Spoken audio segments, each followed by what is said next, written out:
All right, episode 2. We're starting it up. I'm here with Anthony Leafley, Browns fan. Sadly. Representative, yeah. Sad life for him, but you know what? This year's on at least a little bit of a turnaround. Since we've had Kareem Hunt undefeated. I mean, there you go. Got a new kicker, and all of a sudden, I mean, the Browns this year. I mean, they've been disappointing, but they're disappointing all the time, so it's not like as bad. I feel like they lived up to in the improvement that we've kind of seen from them in the past, but with the talent, they probably should be doing a little bit. See, coming from a Browns fan that was here when they went 0-16, 1-15, and Yeah. it's like just having 2 wins for us. It just feels good. So I was sitting here and I was like, I would be ecstatic if we went 8-8. And like most Browns fans, I wanted to actually go to the championship. I didn't really focus on that. I just mainly focused on 8-8. That would have been fine. And here we are. Really, I think that the root of the problem is Freddie Kitchens, and I think that if you get rid of him and put somebody there, that's good. I mean, not fucking Hugh, but somebody who's like a pretty solid coach, and you get a little bit better game planning, not trying to go for it on a 4th and 11 and then taking a false start and still going for it. At 4th and 9, draw play. Yeah, 4th and 9 I still draw. remember that. Who was that against? Oh, God, I don't even know. Was it against the Niners? I think it was against the Probably Niners. against the Niners. And y'all could have won that game, too. You guys could have been the Niners' first L, but no. We if we actually stayed ran close. a draw play on 4th and 9. I mean, hey, I'm just saying, if it worked, Freddie would have looked like a genius. But I don't know if he would look like a genius. but I think that everyone would have kind of been like, oh, it was questionable. Interesting. It's questionable. Yeah, I mean, he's had a lot of very rough calls this year, and I think that if he was just kind of excommunicated from the Browns, they'd be doing a lot better. However, the coaching situation before was equally as bad, if not worse. Oh, so it's not worse. like... I mean, it's not like you guys have gone downhill coaching-wise. It's just... Greg Williams would have been nice to have back. Didn't he go, like, wasn't he... He's with the Jets now. Yeah, he's a defensive coordinator. He's really bad. Yeah. But the Jets' defense isn't exactly elite. It's better than their offense, though. Their offense is pretty awful. But I think that's Sam Darnold, though, not... Sam Darnold isn't, like... I mean, I just think it's still early. It is still early. In his career to define if he's actually pretty bad. He's not horrible, I guess. But there's it's there's worse than him. Mitchell Trubisky is... Was it 4 or 5 interceptions that game against the Patriots? I'm going to look that up. It was bad. And, before that game, everyone was like, oh, the Jets are going to get blown out. And I was like, you never know between the Jets and the Patriots. It's a big rivalry game. Same thing like the Miami Miracle last year. The Dolphins were pretty trash last year. Still pulled out a victory because of some random bullshit and keeping it close. So I was like, the Jets have a chance. It was 4 interceptions, 86 passing yards, a passer rating of 3.6. That's rough, bro. That's probably the worst passer rating shit. all year. He has a positive touchdown to interception ratio, though, because the last couple of weeks he's been pretty good. Yeah, last couple of weeks he's been good. I mean, he won. But again, he was playing Washington. He won this weekend, and then all the reports came out that he was, partying. Or not partying, but, he went out for a couple drinks and then hooked up with a girl, and there was, a news report. And I was like, I mean, he won a game. He's a starting NFL quarterback, and he's 22 years old. Yeah. And it was against the 6-4 Raiders. That's an improvement. They, blew out the Raiders, too, wasn't it? Yeah, it was 34-3. 34-3. That's bad, dude. The Raiders are pretty good this year. The Raiders are honestly probably... I hate the Raiders with all of me, but, you can't deny that fucking Chucky's been doing a pretty good job. Fucking Chucky, dude. I mean... Derek Carr has actually been... I still think he's a crybaby. No, I hate Derek Carr, but he's improved a lot from last year. He's been doing all right. I mean, he's slinging the rock, but... I don't know. I feel like he's in that weird in-between. He's definitely not a franchise quarterback, but he's a good starter. He's not... He's no Brady. He's not the leader of that offense, though. We all know who it is. It's Josh Jacobs. Josh Jacobs is leading that team. And the one thing I will say about the Jets, they have a decent rush defense. The rush defense. Their pass defense is horrible. They get passed on for 500 yards. But their rush defense, they haven't really given up a big rushing performance. It also doesn't help that they haven't had C.J. Mosley all year. That's true. That was the one thing. I thought that the Jets were going to have a crazy linebacking core because in the offseason, there was at a point, they had Anthony Barr and C.J. Mosley both locked up. And then Anthony Barr was like, nah, I'm out. I'm all the way good. Hey, Minnesota, though, is kind of regretting that decision, and I'm pretty sure the Jets would have, too. Minnesota's killing it right now. Minnesota's really good, but Anthony Barr hasn't lived up to his contract. Oh, no, not at all. But I think that both teams are sad about what happened with Anthony Barr, because I think Anthony Barr on the Jets is better than Anthony Barr on the Vikings. Because I think Anthony Barr on the Vikings gets kind of showed up by all the other players on the Vikings who are, like, good at football. And on the Jets, there's not really a whole lot of that. I mean, there's C.J. Mosley. They have C.J. Mosley. But that's kind of it. Hey, they have Jamal Adams. Oh, that's right. President Jamal- Maul. I forgot about Jamal Hey, Adams. I have a signed jersey of his. Do you? Pristine auctions. Dude, yeah. he's so good. I love Jamal Adams. No, He's like the hardest hitter in the league right now. He Him and Landon has Collins. He has more sacks. I read this. I don't remember all of them, but I mainly just looked at the elite pass rushers, and he has more sacks than Jadeveon Clowney this year. That's crazy. I mean, Clowney's been like Clowney's more of a guy who just disrupts. Yeah, he's kind of been a disruptive force, but he hasn't been like sacking the QB too much because Which is fine. It's because they game plan so hard for the Seahawks D line. Every opponent does because they don't have to worry about the secondary. Yeah, the secondary is trash. Holy shit. You got Trey Flowers who Quandre is it Quentin Diggs or Quandre? It's Quandre. Quandre Diggs. Quandre Diggs is a beast. Yeah, he's been Bradley killing it. Bradley McDougall's pretty good. Our too. safeties have been like They're murking fine. kids. They're fine. Like the Bradley corners McDougall are horrible though. Shaquille Jesus. Griffin is like he has solid moments. He's all right. But then he has those moments that are like, what are you doing? Like they had an interception, or not an interception. It was a forced fumble. It was Ziggy Ansah finally had a forced Ziggy fumble. Ansah was finally doing things. And then Shaquille Griffin was just holding him the whole time. I was like, Jesus. Well, I think what he thought was going to happen was a streak route, and he was like, oh, I don't want to get toasted. So he grabbed him, and then he cut inside, and he went, oh. Yeah, I'm dumb as fuck. Unfortunate. He's like, and he's still young, so he has improvement to do, but. That's true. I mean, he'll become better than what he is right now. Because, I mean, he's twins with Shaquem, right? Yeah. They're twins. He was drafted, a year before him, and he's a rookie this year, or second year player or something This like is that? third year. It was Shaquille's third year. Shaquille's third year. Yeah, so he's a third-year corner. Corners take a long time to develop in the NFL. Unless you're Jalen Ramsey. I mean, this year he hasn't been all that. He hasn't been all that. He hasn't been great, but he hasn't been bad either. No, he hasn't lived up to the trade hype that he got. But I mean, that's kind of the thing with LA. I think that because you look at it, Marcus Peters was great before going into LA. He goes into LA and he was ass. Mm-hmm. And now he plays for the Ravens and he's amazing. He has 3 interceptions. Yeah, he's been playing great. He was the first interception Russell Wilson through all season. And it was pick 6. Pick 6, yeah. Pick 6. And then he had another pick 6 too. And then Jalen Ramsey, great in Jacksonville and was whenever he actually played. Wasn't much, but when he did play, he was great. And then he went to LA and now he's average. Yeah, he's average. I think LA is where every career goes to die. Either team, doesn't matter. Chargers, Rams, whatever. I don't know. The Chargers, I thought the Chargers were probably the most disappointing team for me. Oh, yeah. That's true. I don't think it was close because I thought they were going to be so good. They get Derwin James back, but it's too late at this point. Yeah. I mean, I think that Phillip Rivers is trash. Old. He's old. Bad He's tired, done for. and he just wants to go home. To see his, I think he has 9 kids. I think he's only still in the league just so he doesn't have to deal with his kids now. Dude, for real, I would rather go play professional football than deal with 9 children. What the fuck? Can you imagine his wife? Oh my god! That's dude, I feel so bad for his wife. 8 months of the year, give or take, that you're just dealing with 9 little screaming gremlins on your own. Is it 9? I've been saying 9. It might be 7. I don't know. I don't think it's actually 9 kids. Yeah, look at that. Look this shit up. I don't actually know if it's 9. He's got a lot of kids. Many kids. More kids than is probably smart to have. Okay, let's see. There's 2 pages of this. Okay. 1, 2, 3, 4, 5, 6, 7, 8, 9. He does have 9 kids. He has 9 kids, yeah. Dude, why? Why? That's such an unnecessary amount of kids. Phillip Rivers is horny on Maine, bro. Oh, Phillip.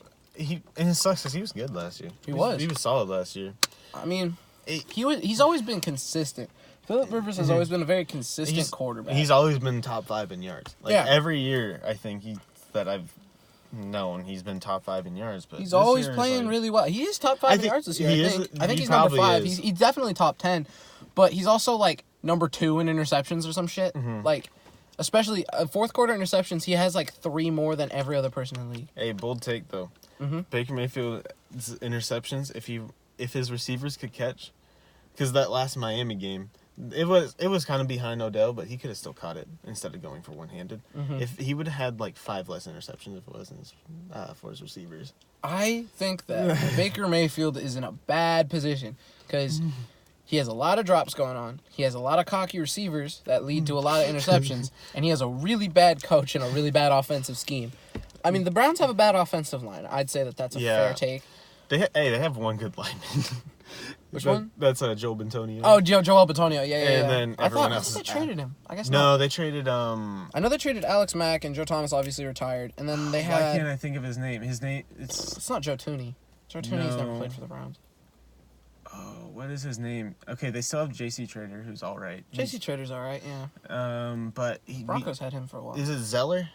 Oh! Yeah. I know who you're talking about, I think. The guard? We traded him to New York, and we traded him and Jabril Peppers to New York for Odell and Olivier Vernon. That's a good trade, though, I think. Hey, we also traded Dexter Lawrence. Nutty. We technically traded Dexter Lawrence as well. Oh, man. Dexter Lawrence hasn't been playing that well, has he? I don't know. I think he's mainly just a run stopper. It run stoppers sense. On the stats aren't crazy because linebackers get all the tackles. Yeah, and then you got like Vita Vea is another one of those. I love Vita Vea. That guy's funny. Didn't he scored a touchdown? Yeah, he's the heaviest player to ever score, 347. He's huge. He's huge. A big boy. Because you look at him and you don't think, oh, that guy's 350 pounds. You just look at him and you're like, oh, that guy's 300 pounds. But I don't see 350. His physique does not scream 350 to me. He's a thick boy, but he's not that thick. He's not like... For size, he's pretty athletic, too. I mean, 350 pounds being able to run at, like, a speed is pretty impressive in and of itself. Yeah, I mean... 5 miles per hour down that. Didn't he have, like, a sub 5-second 40? Dude, 350 having a sub 5 is... I don't even have a sub 5. All right, we're gonna look this up again. We have so many things we look up. I know. It was probably like a 5.3. It's probably just over. Vita Vea Combine. Let's see this. Oh, they're gonna show me that. Okay, drafting combine. It's deciding to crap on me here. He ran 5.1. So dude, a 5.1. He almost got under there. 350. 5.1, dude. Jesus Christ, that's scary. Yeah. I mean, football players are just nutty. I mean, you think about Colin Kaepernick and you like watch his workout, and he's like, everyone was like, he might be an NFL quality quarterback based off that workout. Like the fact that all that human ability was like almost good enough. The issue part with what Colin Kaepernick did was teams wanted him to do the private workout. He decided to reschedule it the day and make it a public for the media to see, and that's gonna draw teams away. It kind of looked more like a PR stunt than it did an actual like I want to be signed. Yeah, which, considering why he got out of the league in the first place, probably not that great of a plan. Yeah.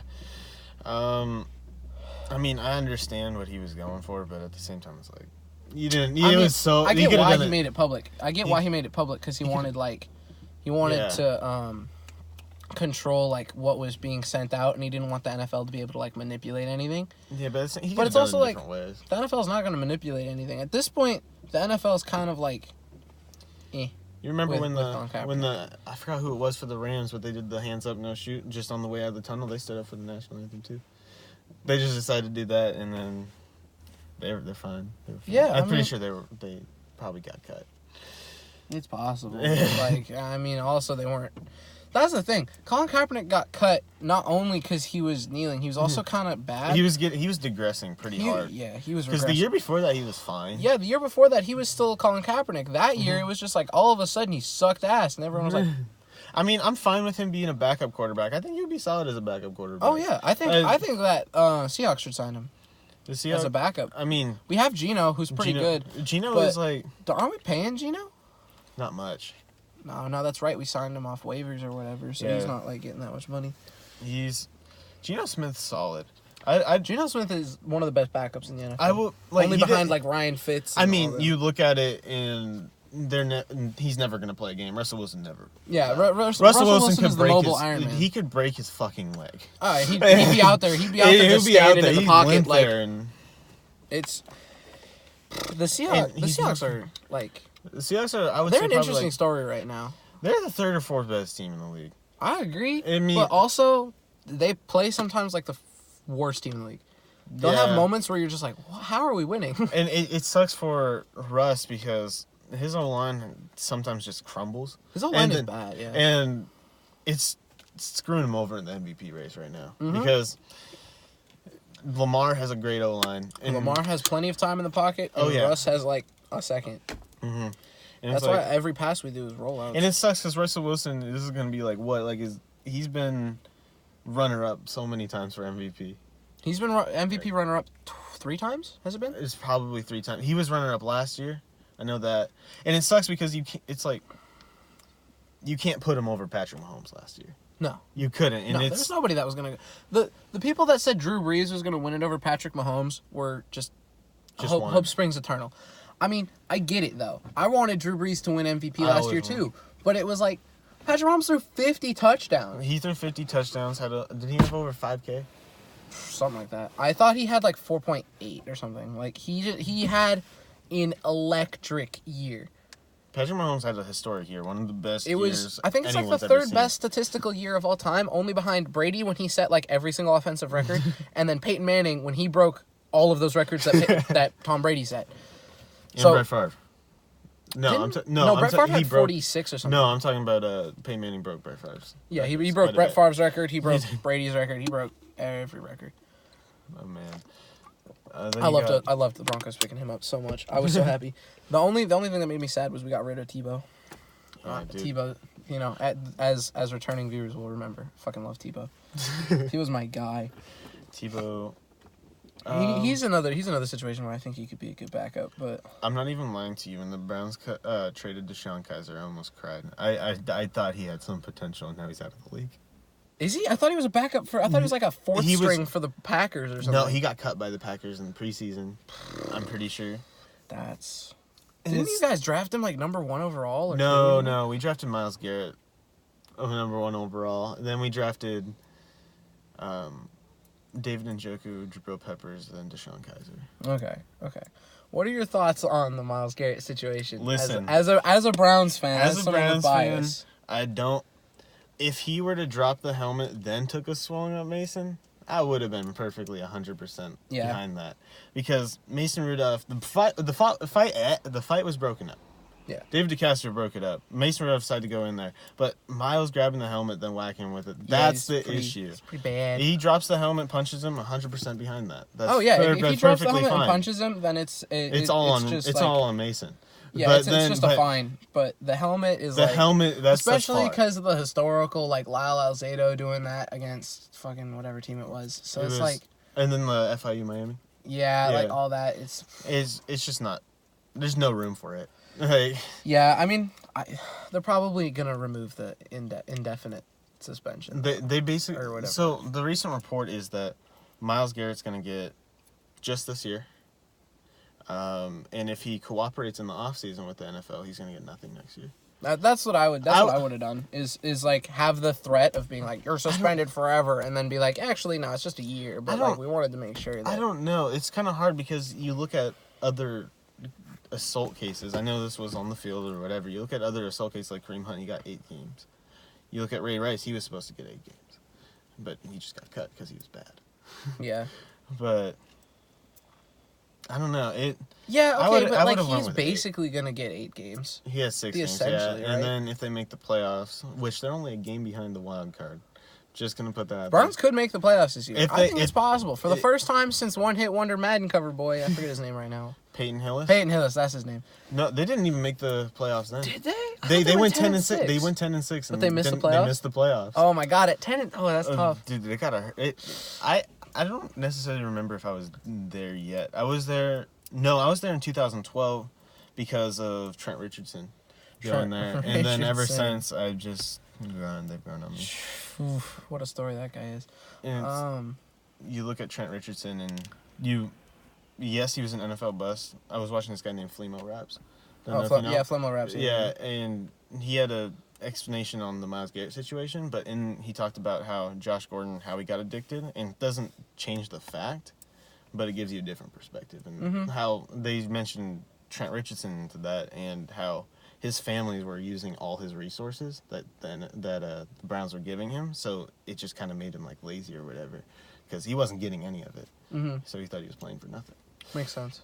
So it doesn't change the facts, but it gives you a different perspective. Yeah, it's always nice to get a different perspective on that kind of stuff. I mean, NFL busts are always fun to explore why they were so bad. Like Johnny Manziel. Johnny Manziel, I feel like he just kept blowing second chances. I don't know. He's the only one. He's the only NFL bust where I was like, I don't really think he had a chance because of the mental game. Yeah, you look at what the Browns have now. Baker Mayfield, the same issues were there with Manziel. They were very similar quarterbacks in college. They even kind of look the same. They do kind of look the same. But the fact is that Baker Mayfield matured into the league. And then Manziel just stayed himself. And Yep. He never grew that mustache. He never grew the handlebar and then shave it off. Shave it off mid-game. All right. So hard transition. I want to talk about this with you. The Denver Broncos situation. They are horrible this year. And it's all the offense. Their defense is top 7 in every statistical category. Doesn't surprise me. They've always had good defense. And Von Miller has stepped it up. He's not playing great, but he's definitely drawing other people onto him. Texas A&M pass rushers. Play better. Always good. So Von's like, I don't know where he is in the sack race. He's nowhere near the top, but he's doing all right. Like I'm not utterly disappointed with his production. And everybody else on the D-line's doing great because they're like triple teaming him at this point. So you've got hella people on Von. Derek Wolf's getting through. Love that. Alexander Johnson came out of fucking nowhere, and he's the highest graded linebacker in the league, like 6 weeks in a row or something. And then Justin Simmons is the highest rated safety. Will Parks is number 3. Like the defense is playing amazing. We're giving up like 16 points a game or something. That's pretty good. And then the offense is putting up like 7. Yeah, no, their offense issues. Garrett Bowles has been pretty bad. Garrett Bowles needs to be... all we need to do is just take the left side of the line and just switch the guard and the tackle. We put Dalton Risner at tackle because Dalton Risner's fast as hell. Dalton Risner was a guard in college, but I think he can play NFL left tackle. Garrett Bowles cannot. He's not fast enough. He's a thick boy. We got to put him at guard. Yeah, guard would be a good situation for him. But at the same time, it's like, doesn't he get a lot of false starts? I haven't watched that many. He's holding. He's holding? He gets that's what it was. 2 holding calls a game. That's not the greatest. I think he has like 15 this year. I mean, and then you look at it again, it also kind of goes along with the speed because if you can't keep up with them, you want to hold them. That's what I'm saying. Hold them because that's what I'm saying. What's happening is that he's taking his set, and then the pass rushers are just continuing to get outside of him, and they're not even like going towards him. Yeah. So all he does is he just grabs them and he just holds them because what you're taught as a tackle generally is you'd rather hold than get beat. Then get your quarterback killed because quarterback getting killed results in a fumble. Quarterback takes another hit.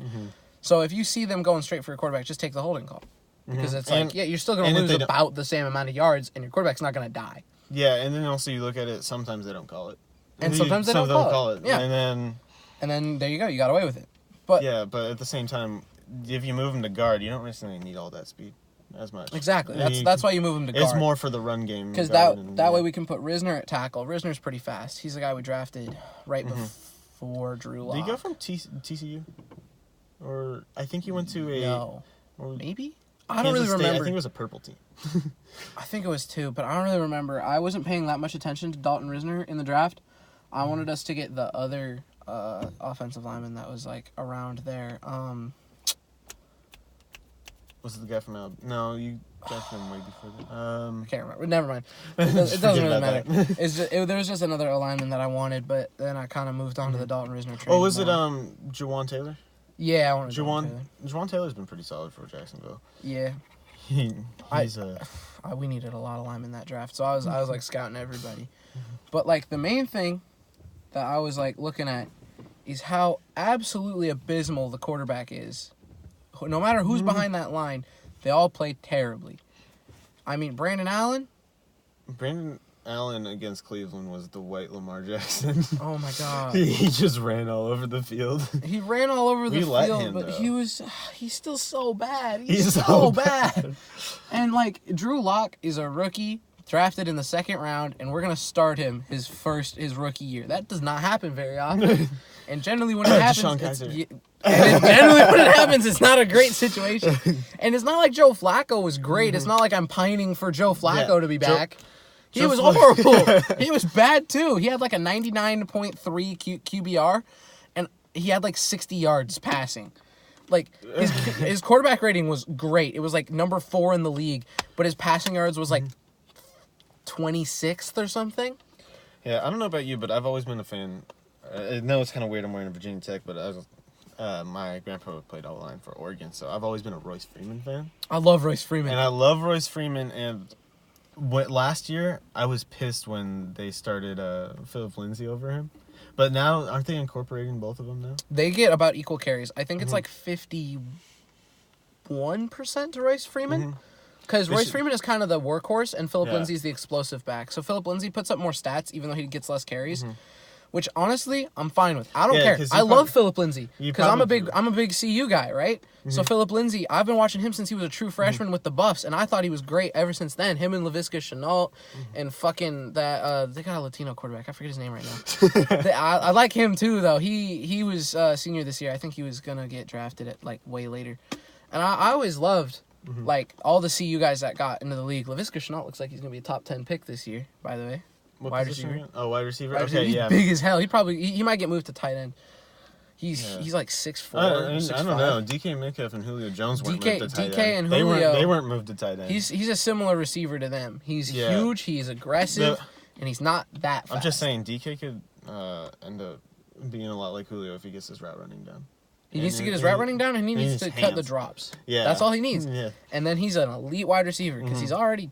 He had the size. 8 feet tall and fast as shit. Yeah. So all he needs to do is just not drop the ball and run decent routes, and we're chilling. Also, back to Philip Lindsay and Royce Freeman. Isn't Royce Freeman like the guy you put in like 4th and 1 or 4th and 2? Yeah, he's more of a power back. Yeah. But Philip Lindsay, okay, so Royce Freeman and Philip Lindsay, both of them are not really good receiving backs, which is why we have Devontae Booker. So we actually have pretty consistent reps to all 3 of our running backs. Devontae Booker gets almost every 3rd down and long. Philip Lindsay gets every 3rd down in less than 8. And then Royce Freeman gets most of the 1st and 2nd downs. You should put, you should get, Freddie Kitchens as your head coach, and then you could put you got like we have Kareem Hunt and then Nick Chubb, and then we just either hand it off one way no matter what, and it's like we'll just run the military academy offense, just triple option every single play with Brandon Allen. He's actually pretty quick. I didn't even Brandon Allen is mobile as shit. I had no idea. Who did he outrun? There was a Browns linebacker he outran. I might have been Mac Wilson, and Mac Wilson's fast. I think it was Mac Wilson. I think 51, it was Mac, 51, yeah. Yeah, then it was Mac Wilson. He outran him and on that 4th down and 2 or whatever. Dude, I was like, we're gonna win. You won. Oh, that was the game we won. You're right. Yeah. I was like, we're gonna actually win a fucking game for once. Oh my God, Jesus. That makes me so sad. Didn't you blow like a 20-point lead to the 20-point lead to the Vikings. 20-point lead. Okay, on the last play of the game, they grabbed the fucking Tim Patrick, 81. He's got tats, he's tall, and he's fast. And they just grabbed his face mask and tore it down. His helmet was sideways, and his hands are here, and the ball like hits him like here. And he's like, what the fuck? How's that not pass interference? And the refs are just like, didn't see it. And we didn't have any timeouts, so we couldn't challenge it. And it was the last play of the game, so it was like 2 minutes, so you couldn't challenge it. Yeah, so it was the last play of the game, so they were just like, guess it's over now. It was so upsetting. I was livid. My dad was gonna fucking shoot somebody. Dude. He was so mad. Dude, I would have. There was a very questionable pass interference in the Browns-Dolphins game, and it was like because it was originally not called a pass interference. I think it's the one that I saw on Instagram. It was originally not called a pass interference, and it didn't look like there was much. It looked like it was equal contact, and then they reviewed it. No challenge. It was just a booth review, and they overturned it, and it was very confusing. Oh yeah, I saw that one. And it's usually when it comes to pass interference, you're gonna wait within 2 minutes if you're a ref. But no, that one was just like 3rd quarter. Still very questionable. The refs helped us out a little bit, but you can't like go against 41. I still think 24. I still think that the absolute worst pass interference call I have seen, other than the one that spurned all this pass interference controversy, is the one where that linebacker on the Cardinals got called for defensive pass interference after Juszczyk literally jumped on his back, and the guy was just like running and like trying to keep up with him, and the ball was like overthrown, and Juszczyk just jumps on top of him, and they called the linebacker that got jumped on top of for pass interference, and I was like, I did see what the fuck? the one that caused all this, the two that caused it, the offensive one that caused it is they call it the nickel Robbie Coleman rule, and then when it's a defender, they call it the Joe Hayden rule, because the Joe Hayden one I thought was quite bad when it was on Kamara, where he didn't even touch him. Yeah. Or he did touch him, but it was very little, and Kamara didn't even flop. Like Kamara was in position, the ball was heavily overthrown. He went to try to catch it, and he just couldn't, and he went up in the air. Joe Hayden touched him, but usually when you push them, they would fall to the ground. He stood straight up. Alvin Kamara just stood straight up, and he just walked away, and then when the pass interference was called, Alvin Kamara was surprised. Yeah, I mean, it's hard to be an NFL ref, though. I mean, like, that's the thing. You can blame the refs all you want, because they're fucking terrible, but also, that's a hard job, because the rule book's like 900-something pages or some shit. Like, the rule book is so hard. And you look back at the Jesse James catch, they didn't call it wrong. The play, they didn't call it wrong. It was just the rule that sucked. But they took all the heat for it. The refs got blamed for the bad rules, and now that they're changing the rules, people are like, oh, the rules need to go back to the way they were. But the way they were was what made you angry in the first place. Everyone's always, the grass is greener on the other side. And I don't know. The refs are bad. Don't get me wrong. Don't be like yelling in the comments like no, the refs are still shitty. It's like, yeah, no, I got you. But it's like, at the same time, the rule book is also pretty bad. Yeah, the rule book's also kind of rough, and there's not really a good way to fix it. Yeah, and then poor Roger Goodell is taking all the flack for that. But so they complained about too many concussions. He takes out all this like and things now with hitting with the helmet. Everyone hates complaining about that. He's gonna take it away again. They're gonna complain about concussions. He's not gonna win. There's no way to win if you're the NFL commissioner. I don't think that there is. One thing I do think that is easily fixable is roughing the passer.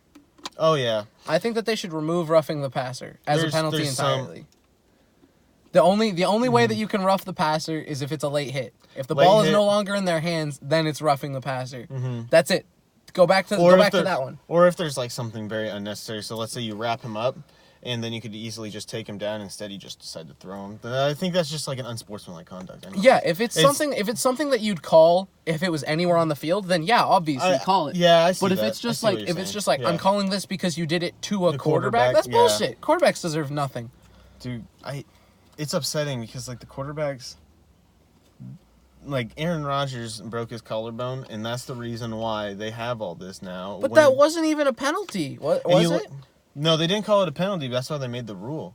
They made the rule because Aaron Rodgers broke his collarbone. Twice. Both to Anthony Barr, wasn't it? Or was it against? I know they were both against the Vikings. Anthony Barr broke his collarbone that caused this new rule to happen. And you look at the rule now, I don't know if it's really caused that many injuries. Whenever you see the roughing the passer called, there's like they haven't been called that. Like there hasn't been that many injuries. If you're gonna have it be so common that roughing the passer gets called like however many times a game, because if you think about it, before they changed the rule, roughing the passer was like once a game, like once a week. There was a roughing the passer call. Like for every game, it was like once a week, and now it's like twice a game probably. I'd say is like one for each team about roughing a passer. I know before. Not every game, but like there's quite a bit of roughing the passer, and there's some that you see it's like there's obvious ones, but most of the time it's always something like yeah, it's very questionable. And it's like the other one I hate is like you're not allowed to tackle the quarterback by his like anything lower than his shins, and I'm like. Half the time, pass rushers are on the ground because they're running so fast, because you got speed rushers. I mean, there is some rules. What if you just grab his ankles? There is some rules if like the offensive lineman or the running back sometimes goes for a block. If they trip them or if they push them into them, then that's fine. We saw at the Cowboys game with the tripping calls and stuff where he hit him. Yeah, and you also saw. Did you watch the Seahawks game? Which last one? week? Against Seahawks, Eagles. Yeah, Yeah. I watched that one. There was one where Joey Hunt was like picked up kind of in the air by the lineman, and his like leg kind of just like moved, and he couldn't do anything, but he got called for a tripping because someone else put him in that position. And then, those are always. Tripping is a tough one to call because it's really specific. It's really hard to see. Weird. Yeah, it's like you're using your foot to trip somebody else, and it has to be on purpose. It has to be this. It has to be that, and it's all weird. There's a lot of weird NFL rules because, and then you look at some very shaky pass interference calls, and then like it has to be super obvious, and there's a lot of people that are complaining about being able to challenge it now because it's just wasting challenges. I think it's a pain. It's dumb. It's not worth it. Because the reason the only time you're gonna get it accepted is if it's so obvious.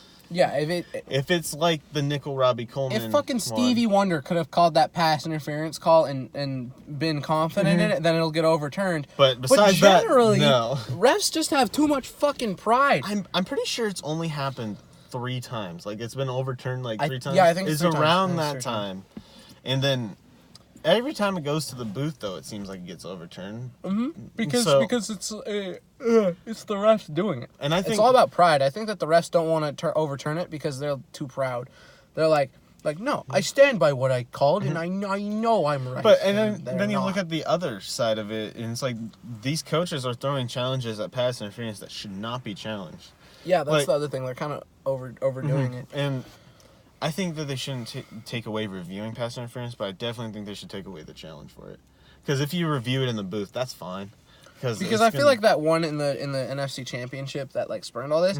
It would have been. That one would have been reviewed. That one the refs would have gone, oh, fuck, we got to retcon that. Yeah, there was definitely a pass interference on that. Even the person who committed the pass interference, Nickel Robbie Coleman was like, that was fucking it was pass interference. He was like, I knew that if he caught that ball, it's a touchdown, so I was willing to just take whatever penalty. And what Nickel Robbie Coleman did was a smart move. He had no... there was no option. Because you don't want to pull what the... PJ Williams did the year before, not PJ, but Marcus Williams, Marcus Williams, where he like dove for his feet because he was like, it's either gonna be pass interference. Ah, God. So he was like, I'll just take the pass interference. Yeah, it'll be rough, but at least it won't be a touchdown. Yeah, no, you give them, and then it gives you more.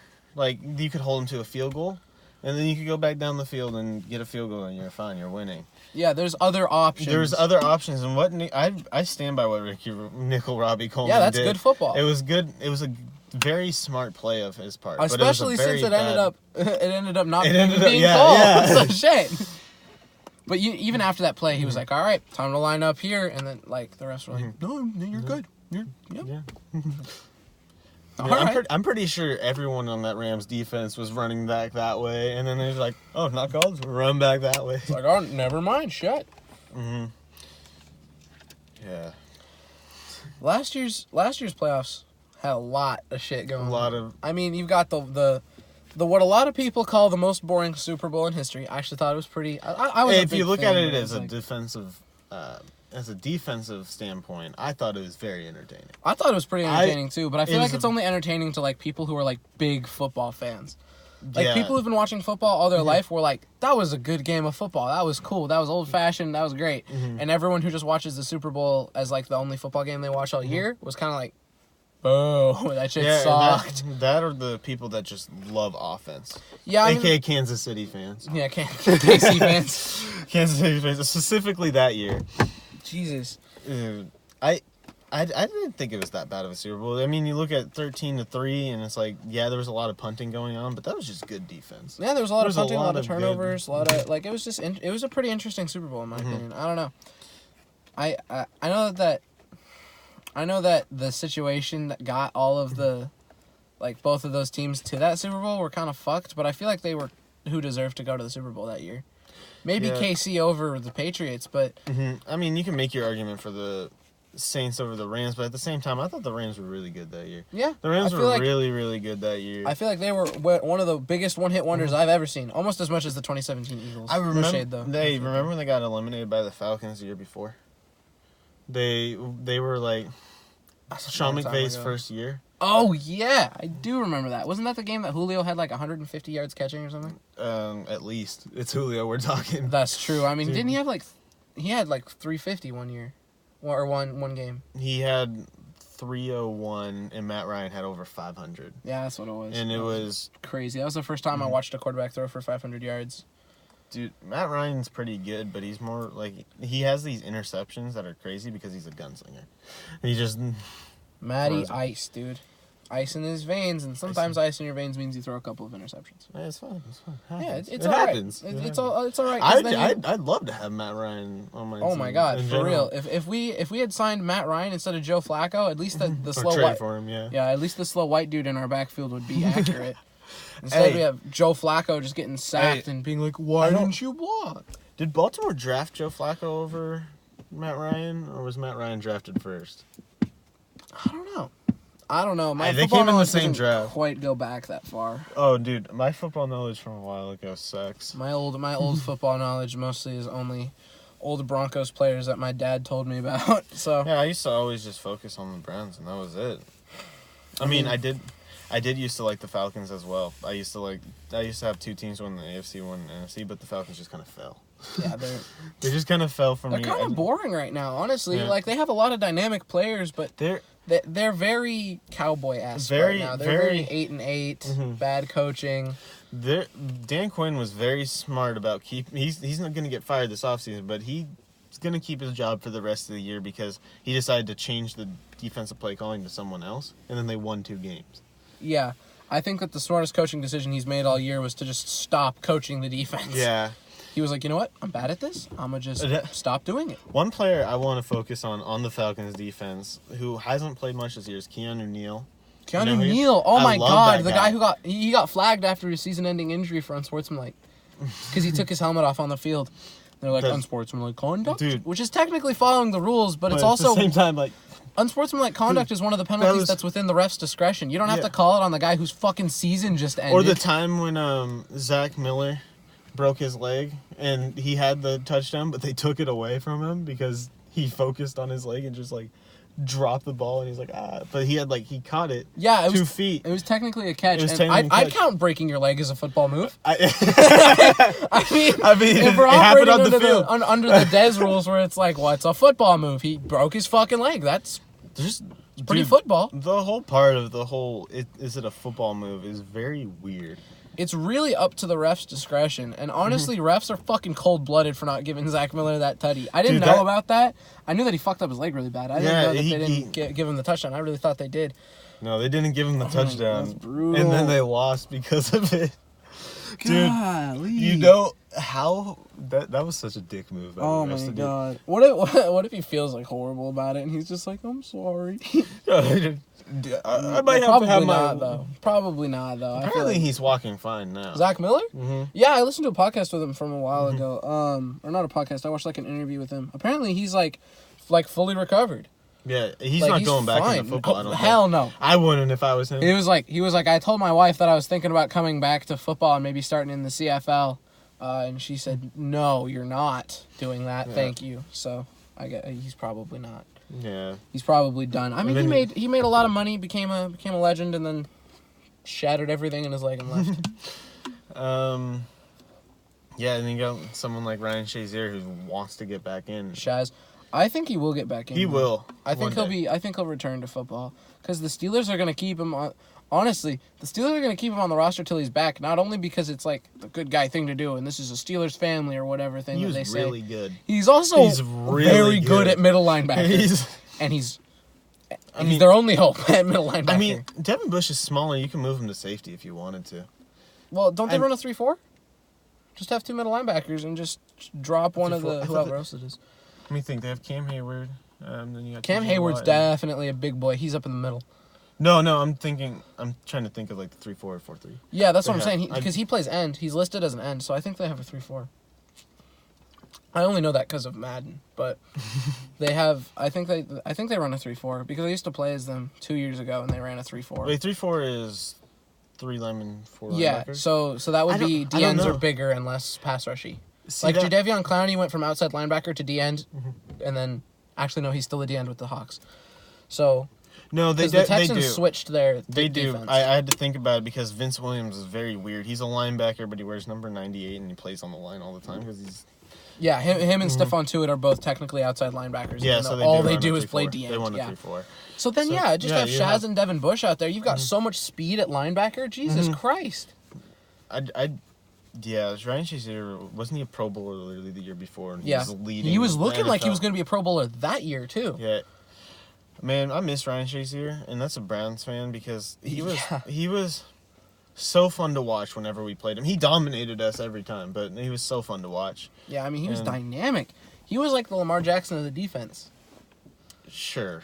I don't know. It's mostly just because he was fast and it was interesting to watch him play because he did things that linebackers don't generally do. If I had to pick somebody to be a Lamar Jackson in the defense, I'd pick Earl Thomas because he does everything. That's true. Earl Thomas is like Earl Thomas or like Troy Polamalu or something. Troy Polamalu. Like oh man, I miss Polamalu so much, dude. And I'm a Browns fan. I know. You hate that you're sad that he's gone. Yeah. Troy Polamalu, another one. Ray Lewis, like. That's like Ed Reed, like all Ray Lou, dude. That AFC used to be. And then you had the Browns and the Bengals. Bengals had Ocho Cinco though. They had Ocho Cinco and Hushman Zada and Iloka and They had Terrell Owens for a little bit, not long. T.O. for like a day and a half. Yeah, they had him for like a game. They pulled the Patriots. They were like, we're gonna just give him a test drive, and then cut him. Mm-hmm. Who else was there? They had another defensive star. Pac-Man. They had Pac-Man. Pac-Man was really good. But when he played for the Bengals, he wasn't as good as when he played for the Titans. Mm-hmm. Doesn't help that. Didn't he shoot somebody? No, he got into a fight in an airport, but it was the other guy's fault. No, I'm talking about before that, the one that got him cut from the Titans. He did shoot somebody, didn't he? Yeah, I'm pretty sure he shot somebody. I mean, not 100% Ray Lewis killed 2 people, and he still won the Super Bowl. Mm-hmm. Allegedly, he beat his case, though. Allegedly killed 2 people. They didn't have enough evidence. Okay, but they probably did. He definitely killed those 2 guys. He yeah, killed those 2 people. We all know the truth. Yeah, we it's all okay, know Ray. the truth. We still love you, buddy. Yeah, a legend. Absolute legend. Brian Urlacher's another one that I think of. Urlacher, dude, I forgot about him. Urlacher, he just came up to me now because I always put him in the same tier as Ray Lewis. Yeah, they played around the same time. Urlacher was so much fun to watch. I remember he did all the commercials that I thought were so funny. He did all the beer commercials, and I was like, it's that bald guy. It's that bald guy. Yeah, him and Clay Matthews. Used to have like a big time linebacker rivalry. Oh, yeah, Clay Matthews. Clay is a sad situation. I miss the old Clay Matthews. I miss the one that. I miss the one that was good. And I miss the one that was good in Green Bay. Suck. Yeah. I hated when they traded him to the Rams. I was like, you should have just kept him on the team just to. Did they trade him or did he sign? They traded him, or they cut him and he signed. Okay. But it wasn't like the Packers had offered him a deal and he chose to go for the Rams. It was like the Rams were like his last option, whatever it was. The Packers didn't want him anymore. That's brutal. Dude, that gotta suck for him. And then you take why can't I think of his name? Blake Bortles? He was cut.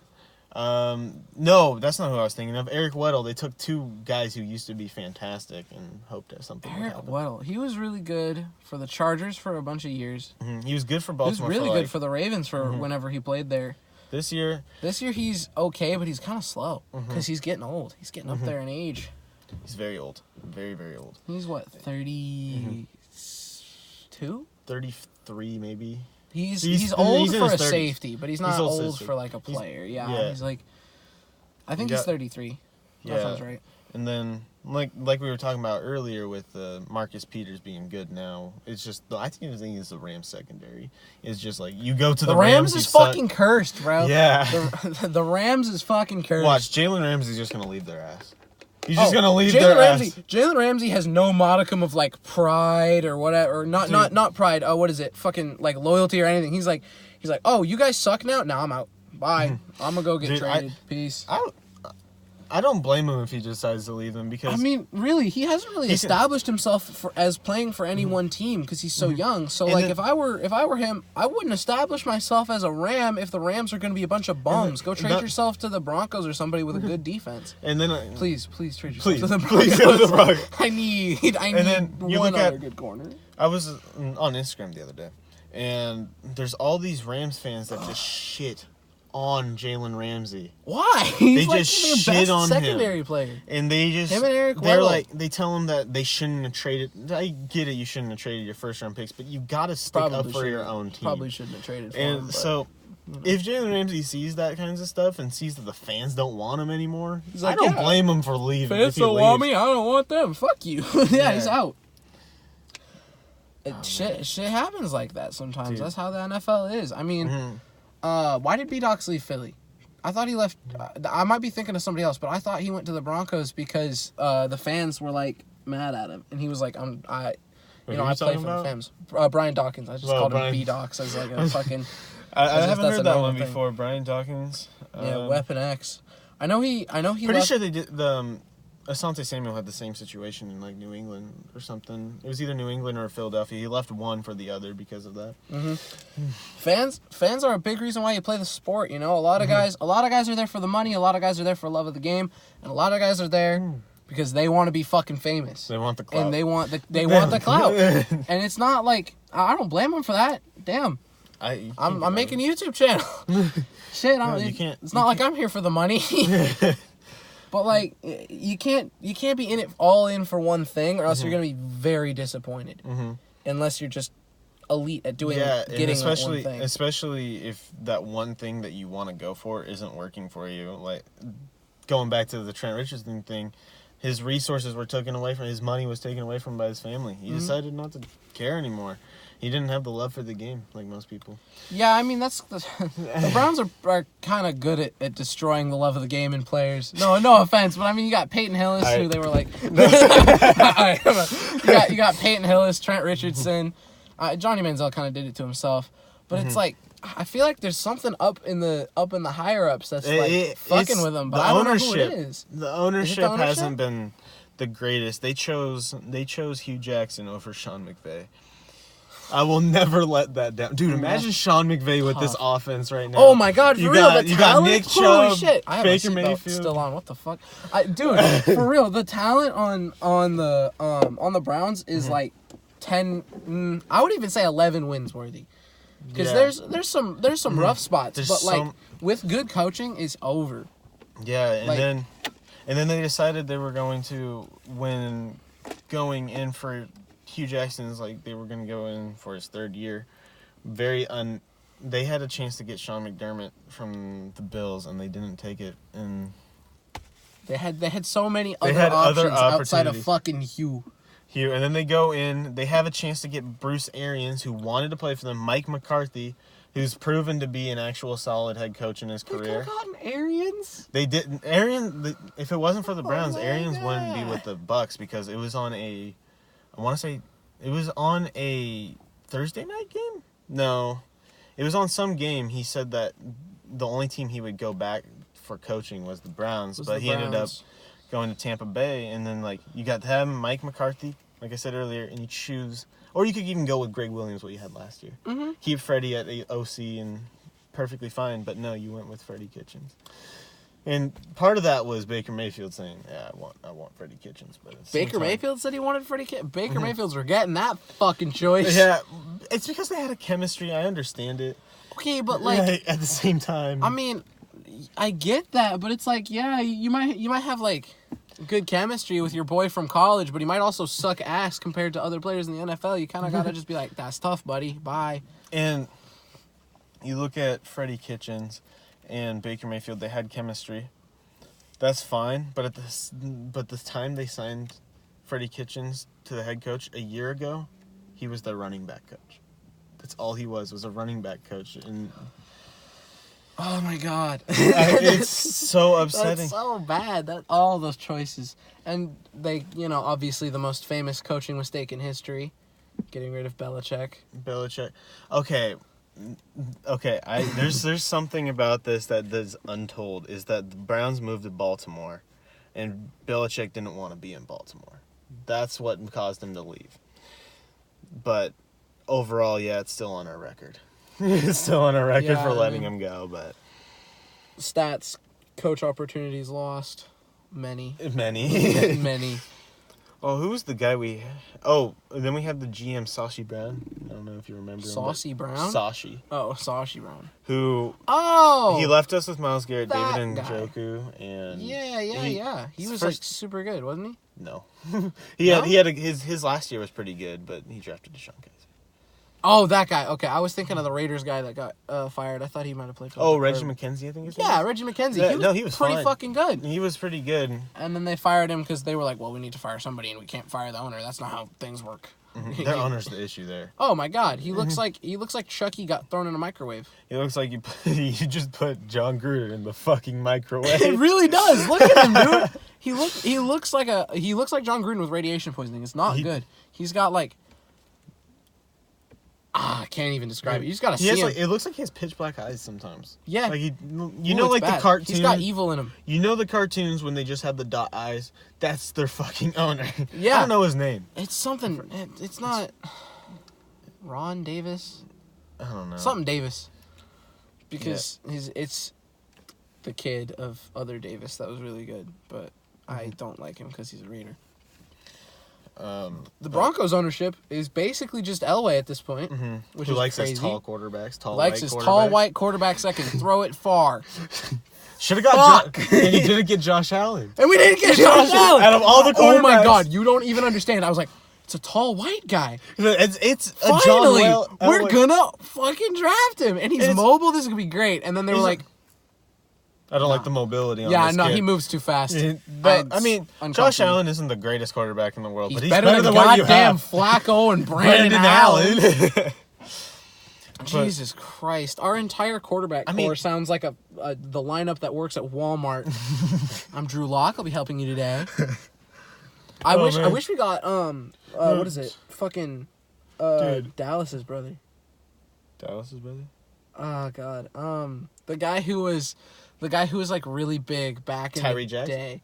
No, like on YouTube. The guy who was like really big on back in Sean Oakman? Greer. Dallas Will Greer's Greer? brother. Will Greer. Did you know that Will Greer is like brothers with Dallas Greer, the guy who did like he was like the hot guy on Musical.ly back in the day. Like all the girls were like in like middle school, like when we were in like 6th grade, that was the guy, was Dallas Greer. And Will Greer is so disappointing because he's not better than Kyle Allen, but he might be. Kyle Allen's pretty bad, but like he's the 3rd string in Carolina and he gets nothing. That's crazy. That's whack. I have a grudge against Carolina for various reasons. First of all, we beat them in the Super Bowl, so I was pretty happy. Second of all, I don't like Cam Newton. I think his attitude is shitty. Another thing, they drafted Christian McCaffrey, who I was all in for the Broncos to draft him. I was all in. I wanted us to get Christian McCaffrey so bad. His dad played for us. Ed McCaffrey was great for us. I was like, he's a legacy. This is going to be sick. We're going to have Christian McCaffrey. It's going to be great. And the pick before the Broncos were up, they drafted Christian McCaffrey. Or maybe it was like 2 picks. Because I think it was 2. I think it was 2 because it was them, Buccaneers, then us. And the Buccaneers drafted the other guy I wanted, O.J. Howard, which is good. It's good that we didn't draft him because O.J. Howard's only He's but at the same time, look who's throwing to him. I mean, he would have a worse situation. Yeah, famous Jameis's I have always been defending Jameis Winston for so many years, and I just can't do it anymore. I know. It is so stressful. I did the same thing with Mariota, but like if you look at what's fucking Ryan Tannehill turned that offense into like a top 6 offense. What? Tannehill? And it sucks because last year Marcus Mariota finally found an offensive coordinator that fit him. He was playing good last year. He just decides to fuck him over, goes straight to Green Bay. And it's not a good situation for Mariota, but also he's not really helping his case. And he's not really being as mobile as he could be.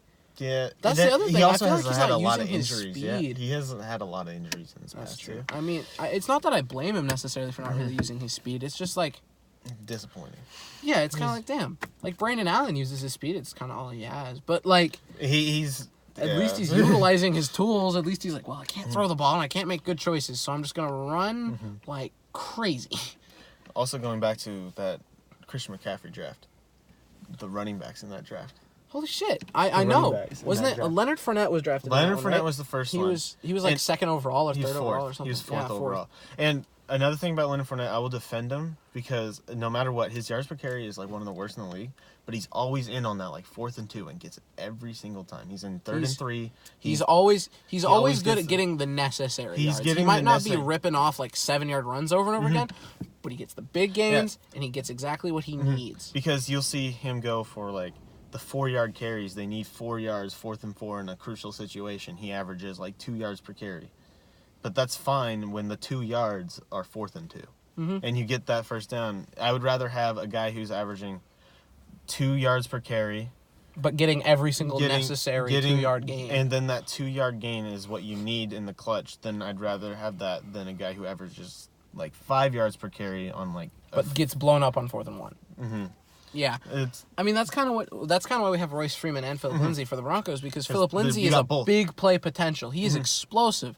And Royce Freeman is really good at getting 3 yards. Yeah. He is one of the best 3-yard rushers in the league.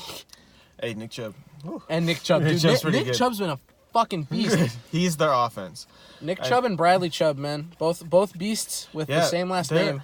Coincidentally, right? They're not related, are they? They are related. They're either cousins or second cousins. I don't remember. So they're like they're related. Okay. But they came out of the same draft class, both very good. But going again with the Fournette thing, going back, that whole running back draft class, you got him, you got Chris Carson, who was drafted like the 3rd to last pick. You got Kareem Hunt. Who else was in there? Dalvin Cook. Dalvin Cook was part of that draft? I think Dalvin Cook. Okay, after McCaffrey got drafted, I wanted us to get Dalvin Cook, and they're like, there were so many good running backs. Because then you got that the year? No, that was Jameis Winston's year. And then you got Marlon Mack, who was... Mack's been solid for the Colts. Sadly, he broke his hand, but yeah, he was very, very solid. And Marlon Mack came in. He was an undrafted guy, but you got him. There was many good running... I need to remember the post. Tariq Cohen came in from that draft. Tariq Cohen. He's Tariq electric. When they were making fun of his height, I felt so bad for him. That was so rough. Dude, his response was perfect. He's like, y'all are so stupid. Y'all act like I don't know I'm short. He's like, I'm aware. I'm still out here with you, though. I still truck you. Calm down, bud. No, he's a lot stronger than... Because he's so low to the ground. Low man wins, you know? He can just... Darren Sproles was another one of those guys. Darren Sproles could power through people. Guy for the Broncos, Trenton Holiday. Trenton Holiday, 5'5", shortest guy to ever score a touchdown. I remember Trenton Holiday. Trenton Holiday was... Yeah, kick returner, fumbled it a lot, but he was very good. He didn't last long, did he? Like 3 or 4 years. He was one of the most prolific kick returners we've ever had. He just fumbled it constantly, and since he was 5'5", he couldn't really take a hit. So unless he got out of bounds, it was kind of over for that guy. But I mean, the Broncos kick returners have not been great. Deontay Spencer's been fine, but other than that, you don't really have anybody too crazy. I got you. Bless up. I have another one in my backpack somewhere. This one Damn, work we're that well. coming packed with the battery packs. Yeah, I have many. I have 4. Okay, this one is my mom's. So there you go. Hey, there we go. But yeah, that's just... I mean, who's the best kick returner right now?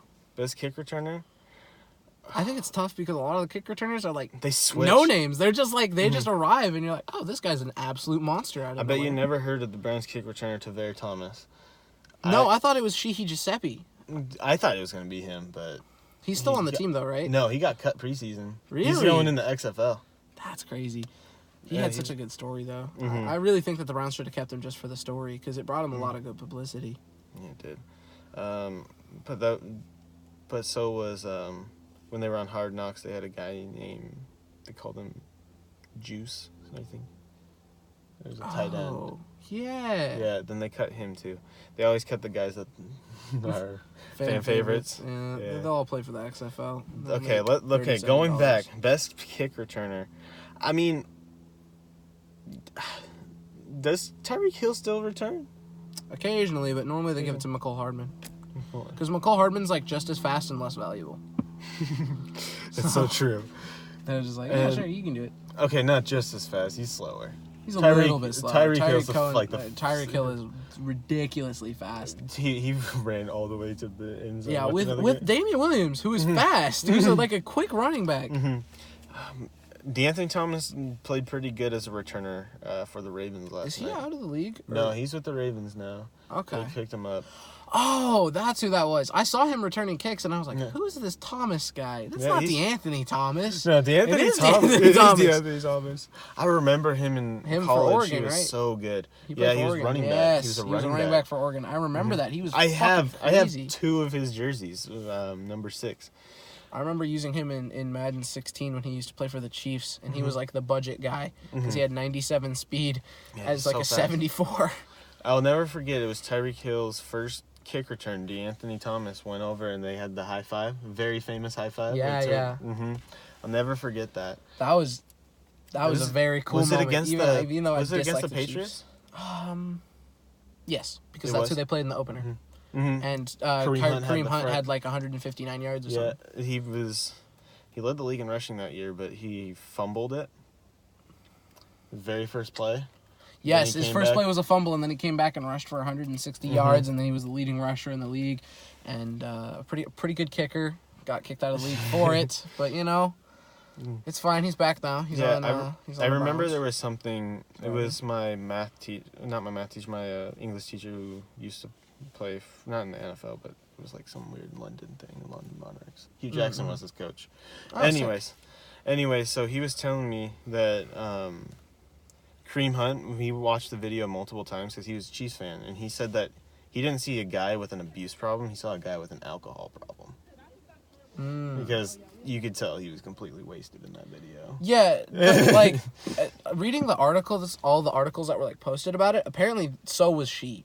Mm-hmm. She was fucking destroyed, and she had been falling around like all day. Mm-hmm. You could tell you in the video they were both out of it. Yeah, and I mean, like, he was like trying to get away from her because she was underage, and he didn't want like any drama. Fucking ironic. He didn't want any drama, and so he was trying to get away from her so that, like, he was like, "Look, I don't want to talk to you because you're underage and you're drunk." Still don't support what he did. Oh but at no, the same definitely time, not. But it's also like I kind of see where his frustration came from, especially since he was drunk. I mean, bad plan, especially going back to like the very first thing we were talking about with like the Josh Gordon situation, how it just gave perspective to everything. It doesn't change the facts. It doesn't change that Kareem Hunt wasn't in the wrong, but it gives you. It kind of more gives of you a a thought perspective. process, Yeah. more of a okay. You understand it a lot more, even though it was still wrong. It was still wrong. There's no way he was in the right in the situation. I don't care who started it. The same thing with like the Myles Garrett situation. Garrett and all that. He didn't start it, but it was. But he still finished it, so he still. It was still very unnecessary and very not okay. All right, so as a little recap, I like to do this at the end. I think I'm gonna do this at the end of all of these. MVP race for this year. Last night, Lamar Jackson. One of the most efficient passing games I've ever seen. He threw 5 incompletions and 5 touchdowns. 5 touchdowns With like 137 or 129 yards. It was 67. Was it? It was like 67 passing yards, but he had 95 rushing Under yards. 200 yards passing with 5 touchdowns and 90 rushing yards, and he, like, oh my God, he just absolutely destroyed the Rams. Just absolutely shit all over the Rams. Didn't he do the same thing with Seattle too? He ran all over the field. He didn't quite shit on us that hard. But yeah, it was pretty rough. I think he had 113 rushing yards and like 205 The only team I think he did completely awful against was the Steelers. And he had a touchdown in that game. He had 3 interceptions, but he had a touchdown. I think the reason he did so bad is because Devin Bush is so fast. Because they had so much speed out on the field that he couldn't just outrun everybody except for the secondary. He just... And I think he kind of went into it a little too cocky. Ben Roethlisberger is, I think, just labeled as, like, he's out for the year. That's so true. I think Baltimore kind of went into that too cocky. Okay, so... But is he in the lead, though? Is he in the lead for MVP? Is he in the lead? I think that last night put him squarely in spot 1. I agree with you. But before that, I would have probably put it as it's just a toss-up. But again, I always go back. If Russell Wilson does win it this year, I'm not going to say that Lamar got snubbed. No. Because Lamar will continue to get back. I said this in the last one, too. Russell Wilson has been runner-up so many years that I feel like just based off of that fact alone, he might not be the most deserving of the MVP award this year. However, he's the most deserving of the MVP award, period. He deserves it. Him and Drew Brees. Overall. Him and Drew Brees need an MVP award. And I think that this is the year. I think it depends on the records. If the Ravens finish with a worse record than the Seahawks, I think it'll go to Russell Wilson. If they finish with a better record, it'll go to Lamar. Which He's going to be a tall order for Russell Wilson, but we'll see. And like I said, if Russell Wilson gets the MVP, I'm not going to be upset. And if Lamar Jackson gets the MVP, I'm not going to be upset. Yeah. They're both equally deserving. It's very close. But yeah, I have Lamar Jackson still winning it right now because he's only has 200 less passing yards than Russ right now. Mm-hmm. And then he has 400 more rushing yards or some shit. Yeah, and he has he almost has 1K rushing. He has 850 something rushing yards right now. And then he has 3 more interceptions than Russell Wilson. Mm-hmm. Something like that. But, Russell Wilson has no interceptions though. He's 3 or 2. He has, I think, 3. I think it's 3 because I think he threw in. Okay, so Christian McCaffrey and Dalvin Cook though are out for you. I think the only way that either of them can win it is if they have a breakout last couple of games and break 2,000 yards rushing. Christian McCaffrey, I had him in the lead for so long. I had him in the lead for the longest time until Lamar Jackson decided to pop up out of buttfuck nowhere. Yeah. I had Christian McCaffrey in the lead, and then now he's down to 3. But another guy that I know receivers never win it, but another guy we need to throw in there is Michael Thomas. Michael Thomas. He is single-handedly carrying the Saints right now. Because, Drew Brees is not having a good year. Teddy Bridgewater was playing pretty well, but he's also Teddy Bridgewater, and he was throwing a lot to Michael Thomas. You also got to look at it. You can't bench Drew Brees. That's it's an unwritten rule in the NFL. Not only can you not bench Drew Brees, I just don't think that it would actually help the team that much. It wouldn't. Because Drew Brees still has another 2 years in him, I think, of good football. Mm-hmm. And I think that Teddy Bridgewater is going to be playing for a different team next year. So you bench Drew Brees, you lose confidence in your quarterback, and everyone hates you. I just don't see it happening. But Michael Thomas deserves to be in the top. He's not going to win it, and I think that he will win an award of some sort. I think he'll get Offensive Player of the Year. Because they never really give it to the same guy, do they? They never do. The only person I think that did that was Matt Ryan, that I remember in recent memory. Because last year, who was Offensive Player of the Year last year? It was Offensive Player of the Year was Russell Wilson, I think. Yes, you're right. It was Russell Wilson. Then the year before that was they normally just Todd give Gurley. the Offensive Player of the Year either to the MVP runner-up or to a receiver that could have been an MVP, but because it's a receiver, you're probably Julio Jones has probably got a couple of them. I think Julio Jones has had 3 Offensive Player of the Year awards, maybe 2. He's had at least 1. You want to know how I know it? Madden. They always drop an Offensive Player of the Year Madden card, and that's how I remember it. Because Russell Wilson had a 97 overall last year for that one. That's how I remember all that shit. It's always the runner-up that gets it. Because you got Todd Gurley, who won Offensive Player of the Year. I thought he deserved MVP that year over Tom Brady. I think Todd Gurley's very overrated, but also he's not bad. It's just that he was really good once, and then everyone was like, "Oh, he's a premier back in the league." And he was good 2 years. He was good 2 years. Okay, so he was really good his first year. He sucked his second year. He was god awful. Then he was good for the next 2, I believe, and now he's just there. It also doesn't help. He has the whole knee situation. That's true. He's kind of injured. Yeah. All right, so final rankings for MVP. You got Lamar Jackson first. Yeah, I got me Russell Wilson. Russell Wilson second. I agree. Then I got. You got to throw in Deshaun Watson there somewhere, but I'm gonna go with I got McCaffrey third because of how hard Deshaun Watson got blown out by Lamar Jackson. That and Christian McCaffrey might end up having 1K both rushing and receiving.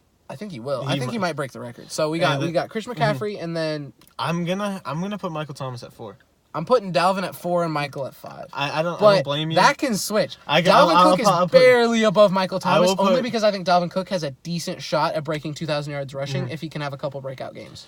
Yeah, I have Dalvin Cook at 5, but if he does get 2K, you can't put him lower. He's an MVP. Yeah. If you get 2,000 yards, you deserve MVP. Not unlike Chris Johnson. I think that there's only been a couple of 2,000-yard rushers that didn't win Eric MVP. Dickerson, I don't think he won MVP. Yeah, and he had the most rushing yards of all time. Yeah. As a rookie, games. Wasn't it? It could have been, but it was 15. He played 15 games, and has the most. Terrell Davis got 2,000 yards. He was not MVP that year. I think it was Elway actually that won MVP that year. I could be very wrong though. I do not remember. I don't want. I feel bad as a Broncos fan that I don't remember who won MVP that year, but it wasn't Terrell Davis. He won Super Bowl MVP. I hope you know, still as a Browns fan, I still hate you.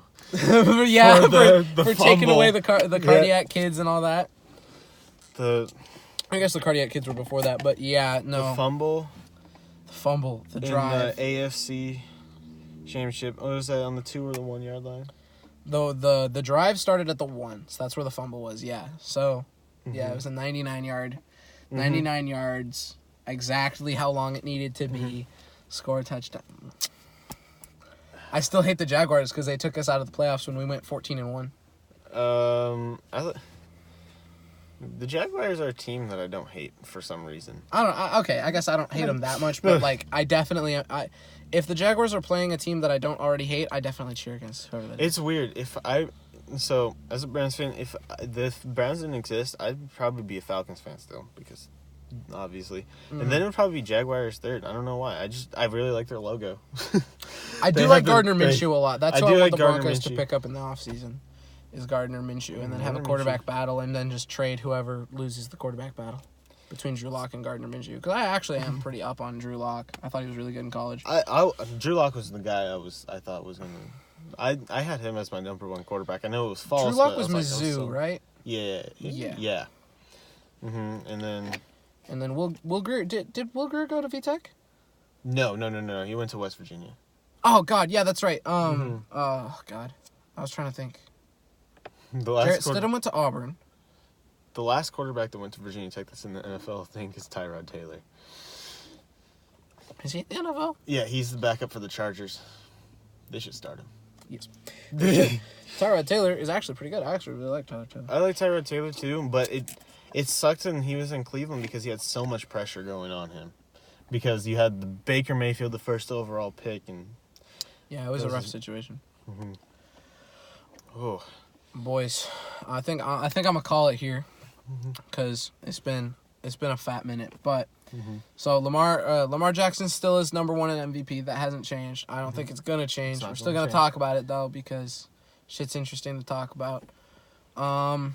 Michael Thomas is a legendary. Michael Thomas. Michael Thomas is a legendary talent. Very excited to see It looks what like he's Scottie gonna Pippen do. too.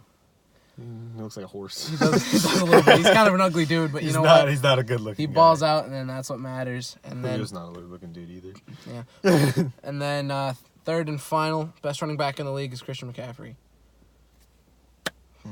All right, Best cut it off. overall player is Christian McCaffrey. Best overall. I'd agree with that. Rushing though, I don't know. Dalvin's Dalvin better Cook, rushing. yeah. That's fair, but there you go. That's the recap, boys. We out. I'll see y'all in like a week-ish.